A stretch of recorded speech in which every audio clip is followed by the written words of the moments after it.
Bueno, hay muchas novedades todos los días. El gobierno está produciendo novedades, la presencia del Estado para acompañar a muchas personas que están necesitando de la ayuda del Estado y para mantener la economía. Por eso, la verdad que tenemos mucho gusto de saludar en esta mañana. Siempre es un gusto saludarla a ella, a la titular de la AFIP, Mercedes Marcot del Pont. ¿Cómo estás, Mercedes? Un gusto saludarte. Buen día. Hola, buen día, Gustavo. ¿Cómo te va? Bien, también, bien. Un gusto enorme. Bueno, muchas gracias. Bueno, Mercedes, están muy activos desde la AFIP, todos los días produciendo algún tipo de medidas para tratar de mantener la actividad y ayudar a las personas, ¿no? Así es, así es.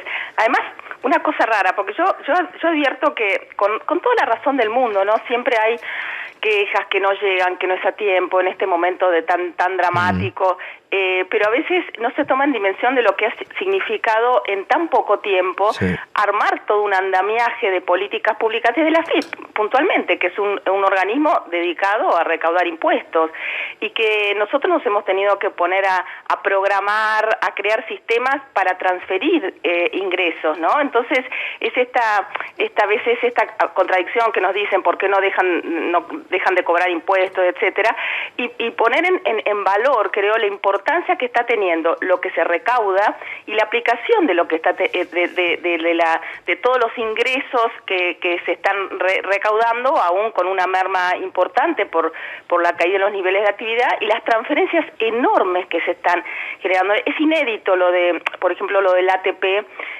lo que se ha llegado allá a pagar de salarios, ¿no? Cuando se terminen de pagar estos salarios vamos a llegar a un número que prácticamente va a cubrir a la mitad de los trabajadores que se anotaron en el ATP. El otro día estaba hablando con el exministro de Trabajo, Carlos Tomado, y me decía, mirá, es realmente inédito, porque cuando nosotros tuvimos la crisis de 2008 y del 2009, se creó el REPRO, ¿te acordás? El REPRO, Sí, decía, bueno, sí, pero eran sí, proporciones claro. que no sé si en el peor de los momentos 150.000 o 160.000. Acá estamos hablando de que ya cobraron más de 1.200.000 y que esta semana van a cobrar otros 600.000 y que ya con eso cubriríamos casi el 85% del total del universo que fue elegible para esta ayuda, para este salario complementario. O sea que, como vos bien decís, es poner en valor la importancia de un Estado que está asignando recursos enormes para tratar de amortiguar los impactos de esta crisis tan dramática, ¿no? Y en las últimas horas, Mercedes, han dado nuevas facilidades, ¿no?, para empresas afectadas por la pandemia del coronavirus. Sí, estas son cuestiones más que además venían siendo reclamos que tienen que ver más con la cuestión de la recaudación, donde se generan facilidades que tienen que ver fundamentalmente con el financiamiento, ¿no? Había algunas trabas, por ejemplo, porque las grandes empresas que son calificadas, o las empresas que son calificadas con cierto nivel de riesgo, no podían acceder para el pago de ganancias a 3 cuotas, sino solamente a 1. Se quitó esa restricción transitoriamente, o sea que la calificación de riesgo, como se está haciendo también a nivel del Banco Central. Por el otro lado, se alargaron las cantidades de cuotas y los planes, digamos, los planes a los que pueden adherir las grandes empresas. Las pequeñas empresas pueden tener hasta 10 planes de pago de la AFIP, pero las grandes empresas tenían solamente 3. Nosotros ahora lo duplicamos y lo extendimos a 6 planes. Prorrogamos algunos vencimientos de ganancias, sobre todo a personas de empresas que vencían esta semana, lo prorrogamos para la semana para la última semana del mes.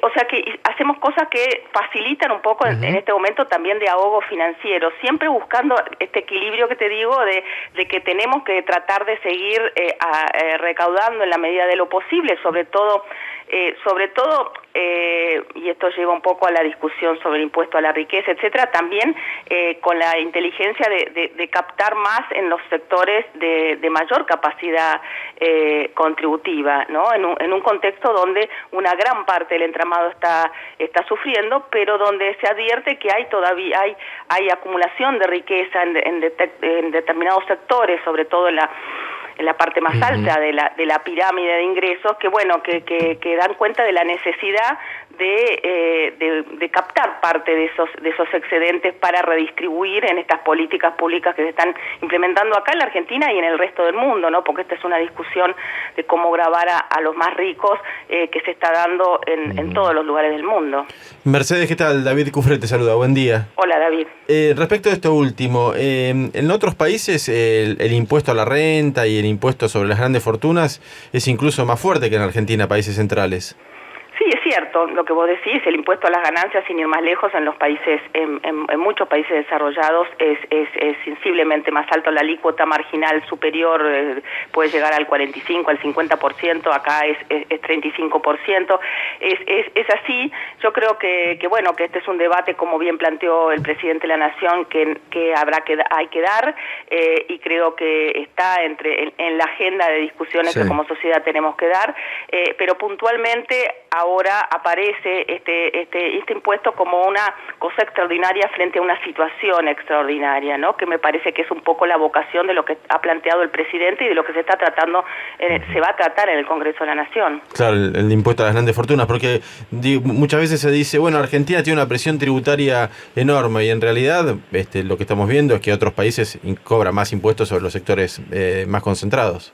Sí, acá hay una discusión que es bien interesante, que tiene que ver con quiénes pagan impuestos, porque si uno piensa en el impuesto a las ganancias, en realidad esa discusión de que se paga los que tienen retención de ganancias, y hay sectores quizás que tienen instrumentos más sofisticados de elusión o de evasión del impuesto, que es un poco también lo que nosotros estamos trabajando fuertemente, porque de lo que se trata además es ampliar y mejorar la capacidad de fiscalizar y de cobrar impuestos por parte del Estado Nacional, y por eso todas esas medidas que hemos venido tomando, de discutir, bueno, qué pasa con la información que tenemos de las cuentas offshore, todo este cambio en las normativas para llegar realmente al beneficiario final de lo que son los fideicomisos, los trusts, las medidas que hemos venido tomando en los últimos días también muy de manera coordinada con el Ministerio de Desarrollo Productivo, de ver cómo se vuelve a activar algo que había sido totalmente desmantelado, que tiene que ver con los gravámenes al comercio exterior y evitar maniobras de sub- y sobrefacturación. Quiero decir, me parece que nosotros tenemos que también avanzar en mejorar nuestra capacidad de fiscalización e inteligencia para llegar realmente a los sectores de mayor capacidad contributiva, que a veces es una queja, pagamos siempre los mismos, y bueno, me parece que es parte de esa estrategia que nos estamos dando, ¿no? Mercedes, a ver, extensión del ATP también en mayo, esto lo hacen, ¿no? Extensión del ATP, exactamente, esto es bien importante, porque además vamos a tomar como referencia lo que pasó con la facturación en el mes de abril, que debe ser unos meses de abril peores de lo que se tiene de memoria, porque es donde pegó de lleno el aislamiento, y por eso nos pareció que era fundamental prorrogar este auxilio y esta posibilidad de que los trabajadores, porque el centro de todas estas políticas es mantener y preservar empleos, preservar entramado productivo y los ingresos de la población. En este caso se prorrogaría para los salarios que devengan, digamos, en mayo, que se pagan en junio. Nosotros aspiramos a lo largo de la semana que viene como terminar de pagar el ATP 1, y yo sé que hay a veces nervios porque todavía no cobré, porque no me llegó. Saber también que esto es un derecho adquirido. Si entró el trabajador que tiene la empresa, que fue considerada elegible porque están dadas las condiciones en función de los parámetros que se definieron, ya está, lo van a cobrar. Hubiéramos querido que fuera antes, pero creo que se va a poder terminar de pagar la semana que viene, ¿no? Los créditos a tasa cero para los monotributistas, que es muy importante, realmente creo que es una medida inédita y es muy importante.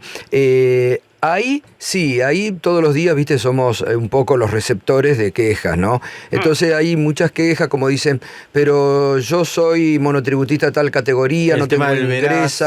El tema de Veraz, que el otro día, el lunes, con el presidente, algo dijo el presidente, estamos hablando con Mercedes, que si el Veraz estuvo de tal determinado tiempo, es injusto que se lo considere.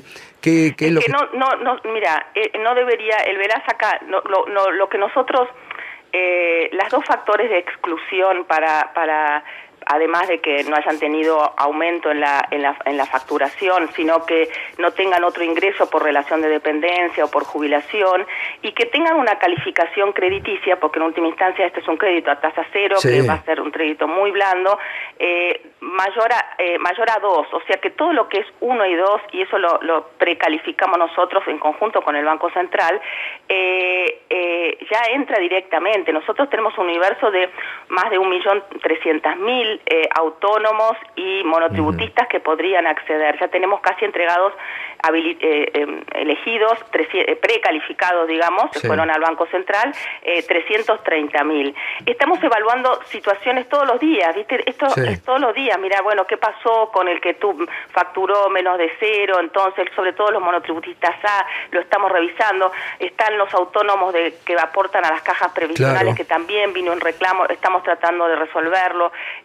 Pero creemos que es un instrumento fantástico, y ya tener en tan poco tiempo 330.000 que van a tener acreditados hasta un límite de 150.000, o sea, 50.000 por mes en el caso máximo, es realmente bien importante, porque este fue un instrumento orientado justamente a ese profesional, a esa parte de la clase media que vio imposibilitado su trabajo, ¿no? Su trabajo profesional.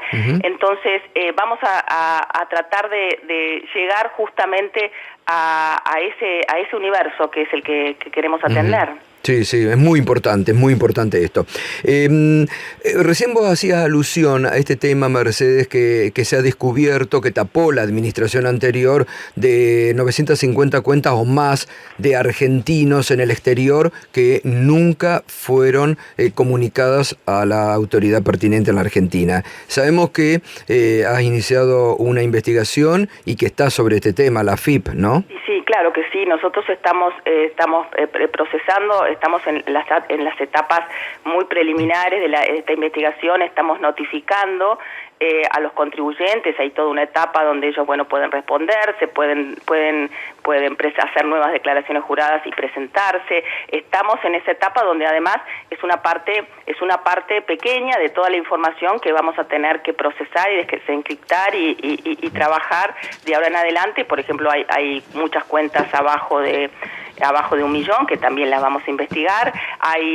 Esto es solamente con el caso de Uruguay, hay otros países que también brindan información, o sea que esto tiene que ver con lo que hablamos hace un rato, ¿no? De mejorar nuestra capacidad y nuestra inteligencia fiscal también, ¿no?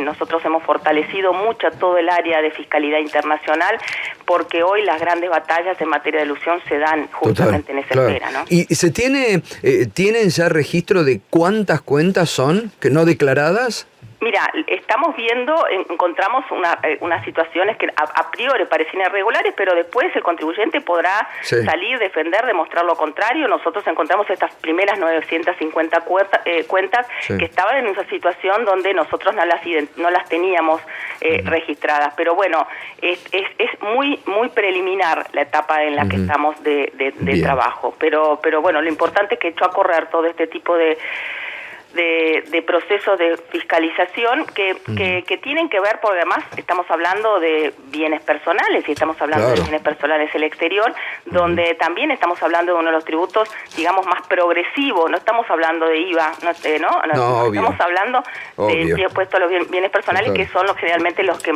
mejor reflejan la capacidad o una expresión de riqueza, ¿no? Totalmente.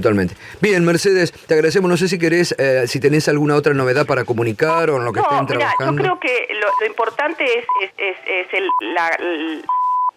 transmitir esto del crédito a tasa cero, porque empezó con mucho ímpetu, y ahora yo no sé por qué, como que medio se aplanó la adhesión al crédito. Y la verdad es que yo estamos convencidos que es un instrumento extraordinario, porque primero por las características, porque está garantizado por el Estado Nacional. Esto hay que decirlo, es crédito a tasa cero porque el costo del interés lo paga el Estado Nacional, y los bancos lo acreditan en 48 horas porque está garantizado por el Estado Nacional. Pero vos sabés que es muy importante esto que decís, porque hemos tenido nosotros consultas a nivel personal, ¿no?